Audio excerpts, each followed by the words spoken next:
Assalamualaikum warahmatullahi wabarakatuh. Perkenalkan, nama saya Anggun Aurelia Eka Lesmana dengan NPM 20111000205. Saya berasal dari kelas E PGMI semester 1. Di sini saya akan menjelaskan sedikit materi tentang penetrasi kebudayaan. Penetrasi kebudayaan adalah masuknya pengaruh suatu kebudayaan ke kebudayaan lainnya. Penetrasi kebudayaan dapat terjadi dengan dua cara, yaitu 1. Penetration perspective dan 2. Penetration violente. Penetration perspective yaitu masuknya ke kebudayaan dengan jalan damai, misalnya masuknya pengaruh Hindu dan Islam ke Indonesia.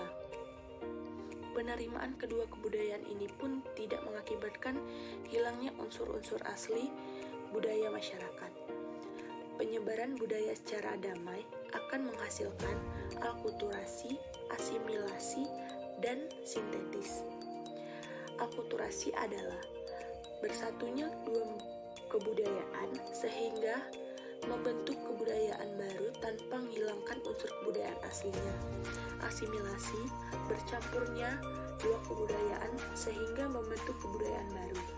Dan sintesis adalah bercampurnya dua kebudayaan yang berakibat terbentuknya sebuah kebudayaan baru yang sangat berbeda dengan budaya aslinya.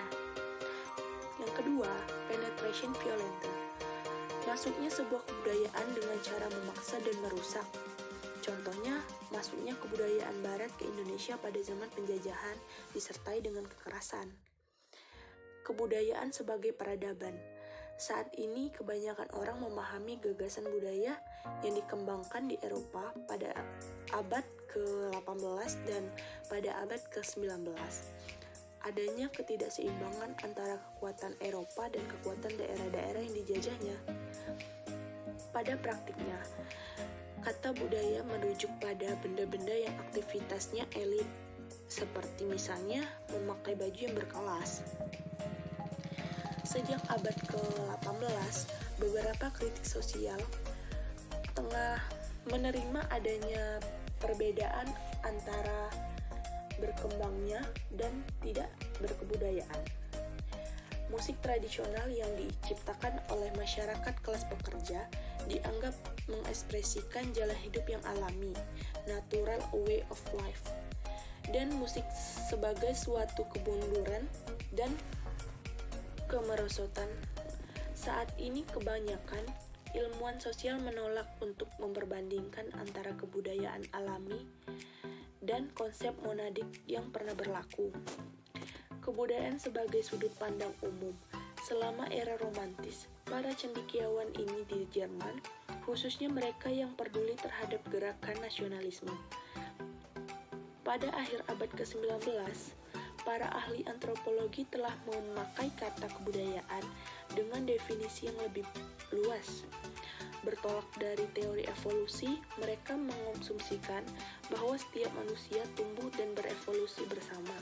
Dari evolusi itulah terciptanya kebudayaan pada tahun 50-an. Subkebudayaan, kelompok dengan perilaku yang sedikit berbeda dari kebudayaan induknya, mulai dijadikan subjek penelitian oleh para ahli. Kebudayaan sebagai mekanisme stabilitas.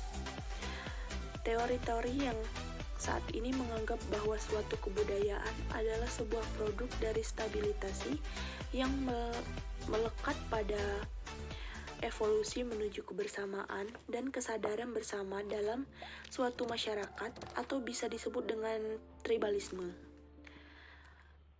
Kebudayaan diantaranya masyarakat. Sebuah kebudayaan besar biasanya memiliki subkebudayaan atau biasa yang disebut dengan subkultur, yaitu sebuah kebudayaan yang memiliki sedikit perbedaan dalam hal perilaku dan kepercayaan dari kebudayaan induknya. Munculnya subkultur disebabkan oleh diantaranya karena perbedaan umur, ras, etnisitas, dan sebagainya.